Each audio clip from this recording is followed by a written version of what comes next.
শীতকালে আমাদের অনেক বড় একটা সমস্যা হয়, সেটা হচ্ছে বেশি বেশি প্রস্রাব লাগা। শীতে বেশি প্রস্রাব লাগার বিষয়টি একদম স্বাভাবিক।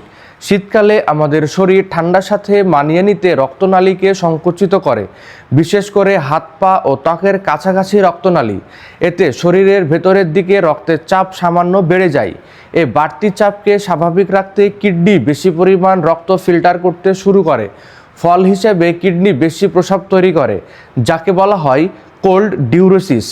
আরেকটা গুরুত্বপূর্ণ কারণ হলো শীতে আমরা কম ঘামি।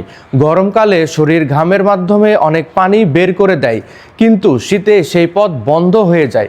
শরীর তখন সেই অতিরিক্ত পানি প্রস্রাবের মাধ্যমে বের করে দেয়। শীতের বাতাস শুষ্ক হওয়ায় শ্বাস প্রশ্বাসের সময়ও শরীর থেকে পানি বের হয়, কিন্তু আমরা তৃষ্ণা কম অনুভব করি। এতে শরীরের পানির ভারসাম্য ঠিক রাখতে কিডনি আরও বেশি সক্রিয় হয়ে ওঠে। এছাড়া ঠান্ডায় অ্যান্টিডিউরেটিক হরমোনের কার্যকারিতা কিছুটা কমে যায়। এই হরমোন সাধারণত শরীরে পানি ধরে রাখে। এর প্রভাব কমে গেলে প্রস্রাবের পরিমাণ স্বাভাবিকভাবেই বেড়ে যায়। সব মিলিয়ে শীতে বেশি প্রস্রাব লাগা এটি কোনো রোগ নয়, এটা শরীরের স্বাভাবিক অ্যাডাপ্টেশন প্রক্রিয়া। তবে যদি প্রস্রাবের সাথে জ্বালাপোড়া করে অস্বাভাবিক দুর্বলতা লাগে, তখন বুঝবেন যে শরীরে পানির পরিমাণ কমে গেছে। সো এক্ষেত্রে আপনারা 3 থেকে 4 লিটার পানি পান করবেন।